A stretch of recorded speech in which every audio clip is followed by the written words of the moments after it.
It's my favorite time of day, the time of day when I get to read a good book to you. Today we're going to read My Rotten Redheaded Older Brother.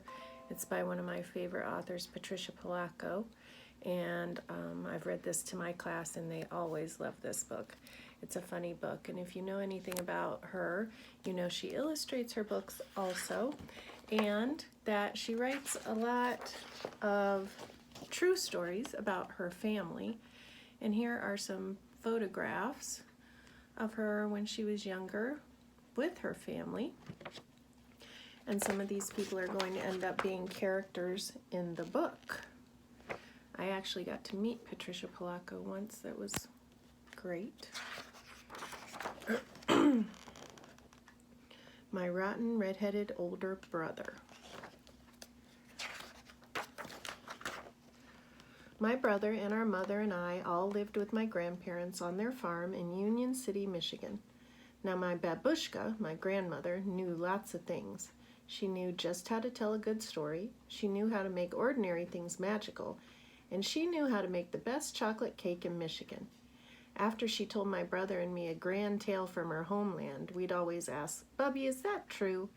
She'd answer, "Of course it's true, but it may not have happened." Then she'd laugh.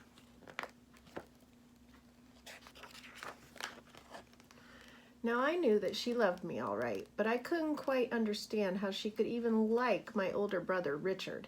He had orange hair that was like wire. He was covered in freckles and looked like a weasel with glasses. The one thing that my bubby didn't seem to know was how perfectly awful my brother really was. Mind you, he was always nice whenever she was around us, but as soon as she'd leave, he would do something terrible to me and laugh. Do any of you feel that way about your siblings ever? There were so many things that I couldn't stand about him. The worst was that he was always telling me he could do just about everything better than I. "Bet I can pick more blackberries than you can," he jeered at me one day. "No, you can't." "Can so." "Cannot." "Can," he whispered. "Not," I said louder. "Can," he whispered so low that I could hardly hear him. "Not," I screamed back.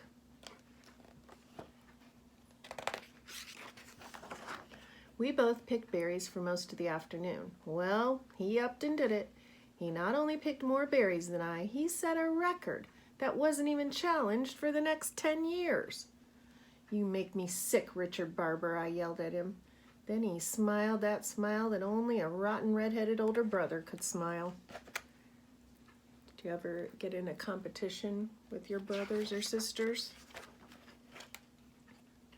I guess I would have to face it. He could run the fastest, climb the highest, throw the farthest, sit the longest, get the dirtiest, burp the loudest, and spit the farthest.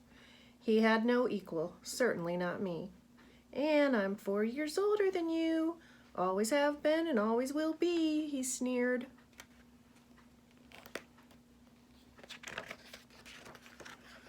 There had to be something I could do that he couldn't. Then an inspired thought comforted me like a fresh breeze on a hot summer day. "Oh, Richie," I cooed as I stood next to the rhubarb bushes. "Do you like rhubarb?" "No," he said. "It's the sourest stuff on this planet." Now I knew at long last that I had him. "Bet I can eat more of this raw rhubarb than you can without getting the puckers," I challenged. "I don't think so." "I do."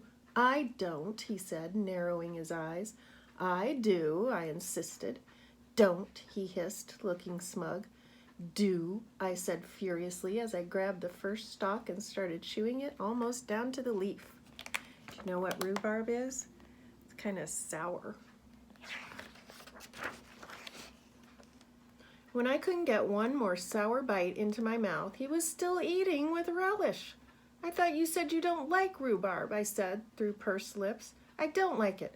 "I love it," he announced as he popped the last stalk into his mouth. I was so mad I couldn't even feel how my belly was starting to ache.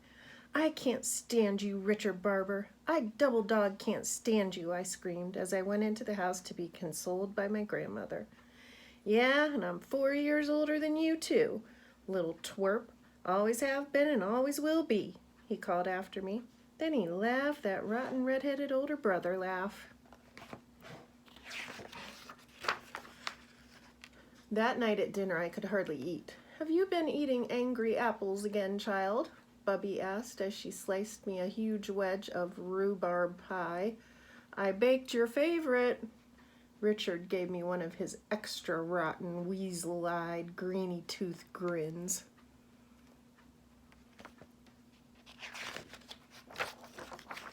At bedtime, my Bubby came and sat on the edge of my bed like she did every night. "Look, a falling star," she said. We watched it streak across the sky. Then she spit twice between her fingers and gave her chest a loud slap. "Why did you do that, Bubby?" I asked. "I was making a wish. Didn't you know that wishes on falling stars come true?" At last I knew how I was going to get back at my brother. For the longest time I watched the dark sky until I saw a star shoot across the night. Then I spit between my two fingers and slapped my chest. It was done. My wish was to do something, anything, better than my brother. I'd show him. The next morning, all I could think about was my wish. I was thinking about it so hard I almost didn't notice the wagons and trucks pulling into the field down the road near Four Corners. "A traveling carnival," my brother shouted as he ran toward me. "They're setting up right here in our field. Bet I can eat more hot dogs than you can," he teased. He was already starting it, but this time I was going to do something so incredible that even he would have to sit up and take notice. I had a star wish. I'd show my rotten red-headed older brother all right. Isn't that a nice picture of a carnival? That night I ran straight for the merry-go-round. We must have taken 50 turns on that carousel, but then my brother got off. I stayed on. I went around and around and around. "I knew I could do this longer than you," I shouted to my brother, feeling proud but just a bit dizzy. "Tricia," I heard my Bubby call out, "get off from that thing. It's time to go home."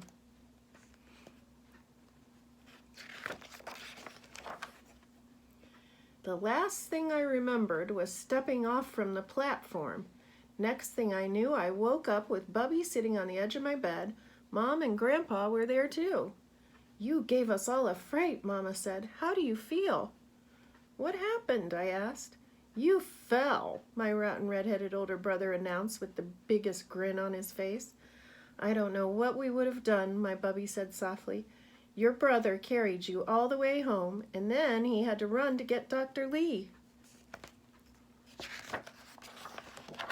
You had to have stitches. I watched it all," he said excitedly. "You fell off the merry-go-round right into some pop bottles," my Gramps added.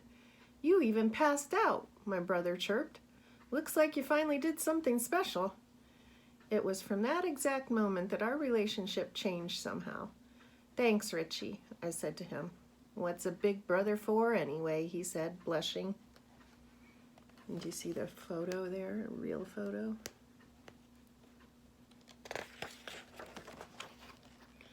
That night, we were all out in the yard.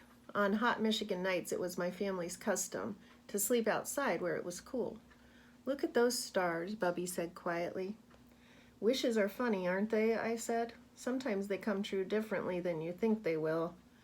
That's why you have to be very careful what you wish for. It just may come true," Bubby said.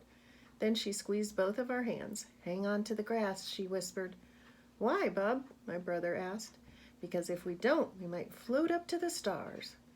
Then she leaned over and kissed us both 3 times. "I kiss your eyes, and I hold both of your hearts in my good keeping. And this night I thank God that I walked this earth with both of you. Amen." Then we all just lay on our blankets in the gentle summer night. "I'll always be 4 years older than you, though," my brother whispered softly. Then he smiled. All of us held one another's hands, and then we all drifted off to sleep. Isn't that a nice story about family, and especially your brothers and sisters?